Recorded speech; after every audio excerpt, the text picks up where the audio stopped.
Oui, bonsoir chers tous. J'espère que vous vous portez très bien. Merci encore une fois de nous suivre en ligne. Et voilà, nous nous excusons pour le retard. Cela a été prévu pour 20h30, mais fort malheureusement, nous avons connu un petit problème technique, la raison pour laquelle. Aujourd'hui, nous allons toujours continuer avec la deuxième section, pratiquement le deuxième module du cours de béton armé. Dimensionnement des éléments en béton armé.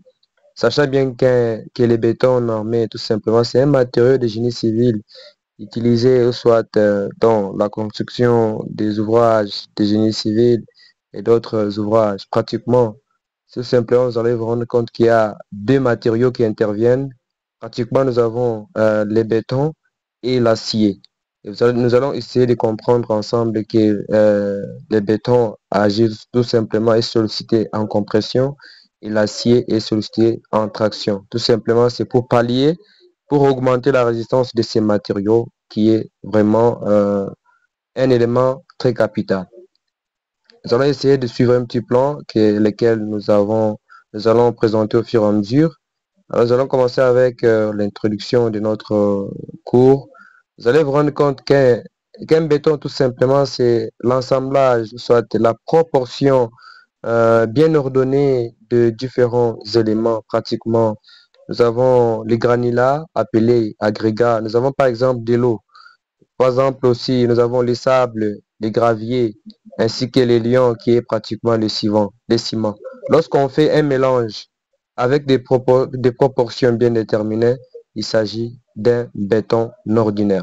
Mais lorsqu'on prend maintenant ces proportions qui ont été obtenues pour donner un béton ordinaire et on incorpore tout simplement les aciers, je voulais dire les armatures dans ce béton-là, nous allons pratiquement obtenir ce que nous appelons les bétons armés. Vous allez vous rendre compte que les bétons ordinaires est tout simplement a une très bonne résistance à la compression et l'acier, soit l'armature, a tout simplement une bonne résistance à la traction.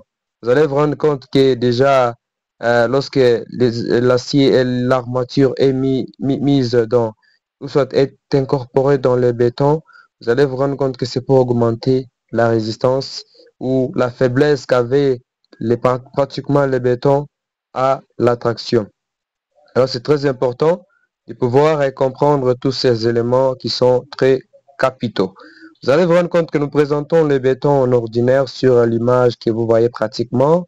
Et de l'autre côté, nous avons aussi le béton armé où il y a la présence d'armature. C'est très important d'analyser et de comprendre tous ces outils. Alors, il y a des remarques qui ont été données pratiquement lorsque on essaie d'associer pratiquement le béton et l'acier comme j'étais en train de le dire que le béton résiste aux efforts de compression, à l'opposé de l'armature qui résiste aux efforts de traction.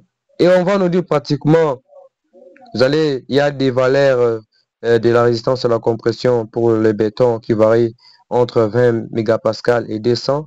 Et la résistance à la traction, 2 mégapascales, déjà c'est un problème. Mais revenons à l'acier qui va maintenant prendre la résistance des tractions qui peut être également en compression, qui varie entre 200 et 500. Et voilà la remarque très importante. Une construction pratiquement sera une construction en béton armé. C'est une condition très importante. Si seulement si les deux matériaux tout simplement interviennent ou participent à la résistance de l'ensemble. C'est très important de comprendre tout cela. Alors, il y a les avantages et les inconvénients du béton armé. Vous allez vous rendre compte qu'il y a un intérêt économique qui est parmi les avantages, la souplesse d'utilisation, l'économie d'entretien, la résistance aux faits, la résistance aux efforts accidentels, ainsi que la durabilité, très important. Mais quand il y a un matériau qui présente les avantages, il doit y avoir aussi les désavantages, ou ce sont les inconvénients. Les poids de l'exécution, très important aussi. Il y a la brutalité des accidents. Parmi les inconvénients, il y a la difficulté des modifications. Lorsque l'ouvrage est déjà construit, il y a toujours un problème à la modification. Merci beaucoup de nous avoir suivis. Nous clorons tout simplement cette partie avec tous ces éléments principaux de l'introduction générale du cours des bétons Narmé. Merci et à très bientôt pour la suite.